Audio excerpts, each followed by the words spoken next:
Continuamos hablando sobre las aserciones y en este caso nos vamos a centrar en cómo realizar aserciones sobre el tipo de dato array.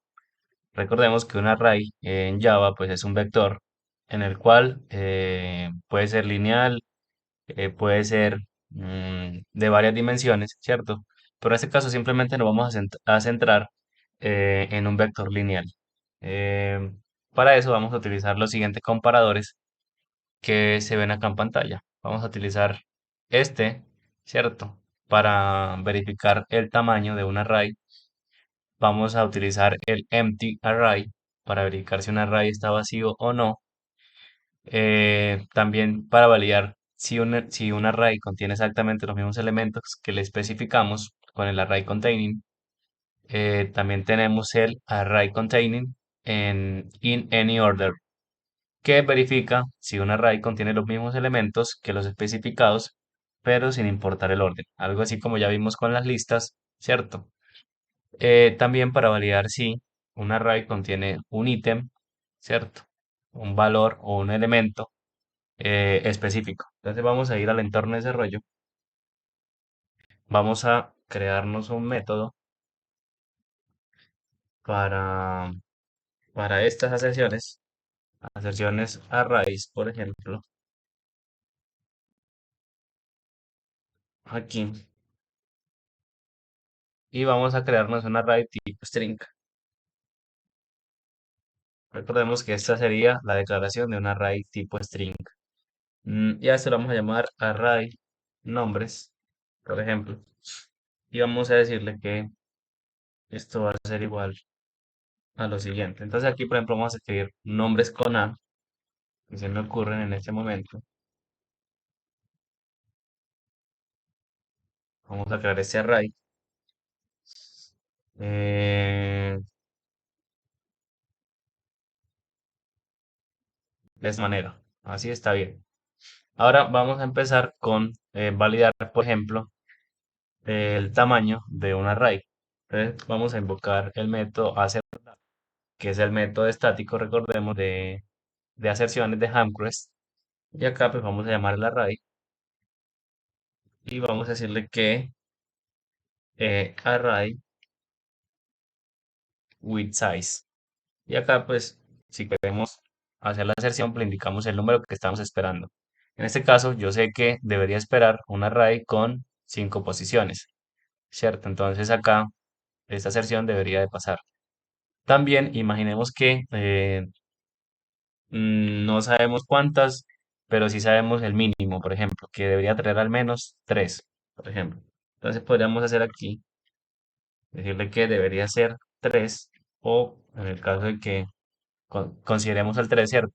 Que sea igual o mayor que 3. Entonces podemos usar también esta estructura para validar el tamaño de un array. Acá le ponemos la anotación de arroba unit y vamos a ejecutar la prueba.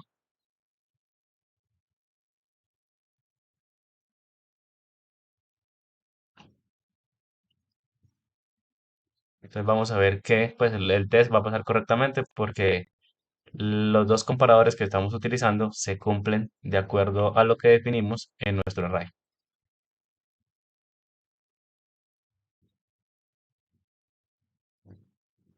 Y ahí pues vemos que las pruebas pasaron correctamente.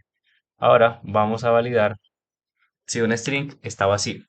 Perdón, si un array está vacío. Entonces para eso le pasamos aquí el array, ¿cierto? Y vamos a pasarle aquí empty array. Pero en este caso, esta prueba debería fallar porque nuestro array pues, no está vacío, ¿cierto? Entonces, si ejecutamos la prueba, deberíamos ver que falla. Recordemos que acá le podemos poner un nombre. Dice el array encontrado no está vacío, por ejemplo. Y si ejecutamos nuevamente, pues deberíamos ver ese mensaje de la sección. Recordemos que este tema de los mensajes ya se explicó en un video anterior que recomiendo ver, ¿cierto? Para el manejo de estos mensajes. Entonces acá vemos que dice que el array encontrado no está vacío. Y eso es porque nuestro elemento tiene 5 elementos. Nuestro array tiene 5 elementos, perdón.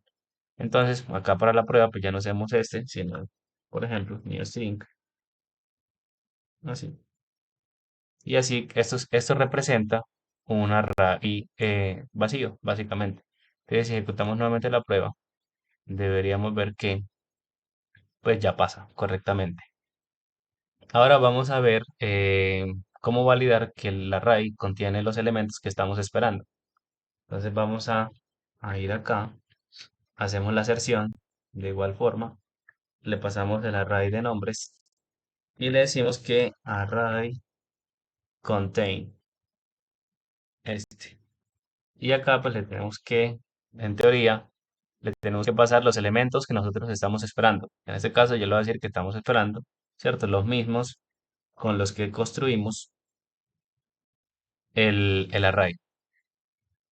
Si ejecutamos, pues deberíamos ver que los test pasan correctamente, ahí como lo vemos. ¿Qué pasa? Que este array contain, pues respeta el orden de los elementos, ¿cierto? En el array, básicamente. Y acá, pues acá era Andrea, perdón, ¿cierto? Entonces, por ejemplo, si yo pasara a Andrea, acá al final, por ejemplo, pues él me va a decir que no coincide. ¿Por qué? Porque aunque el elemento se encuentra, está en una posición diferente. Y es lo que nos va a decir acá. Dice que en el ítem cero, recordemos que la posición cero es la primera, estaba Andrea. Nosotros esperamos, ¿cierto? Acá está Andrea en la posición cero y nosotros esperamos Andrés, según lo que le indicamos acá. Entonces, por eso es importante tener en cuenta que el orden de los elementos cuando usamos este comparador sí importa. Entonces, para validar en cualquier orden, tenemos el array contain in any order. Entonces, acá si yo puedo pasar este valor de Andrea hacia el final, es casi igual o igual a como hicimos con las listas, ¿cierto? Utilizando el comparador para listas. Entonces, yo puedo pasar incluso acá a Alfredo también. Lo voy a mover para que miremos. Y voy a ejecutar la prueba y debería el test pasar correctamente. Ahí vemos que pasó correctamente. Otra cosa importante es que él necesita, este validador necesita que estén todos los elementos. Así estén en diferente orden, pero que estén todos. Si yo quito uno, por ejemplo, si quitara a Ana y ejecuto nuevamente, deberíamos obtener un error. Y es porque el array que estamos esperando no coincide con el array que encontramos. Acá nos dice que no encontró a Ana, ¿cierto? Perdón, que en el que encontró, pues no hace match para Ana. O sea, este valor contra el que tenemos, pues no, ¿cierto? No es igual. Entonces, también es importante tener eso en cuenta. Para validar que es lo que vamos a ver lo siguiente, para validar que el array tiene un valor específico dentro de sus elementos, pues vamos a utilizar la siguiente estructura, que ya lo vimos en la presentación. Entonces, es así, a has, item, in array, ¿cierto? Y acá pues le podemos pasar, por ejemplo, Ana. Acá le podemos pasar Alfredo. Y ese test también debería de pasar correctamente.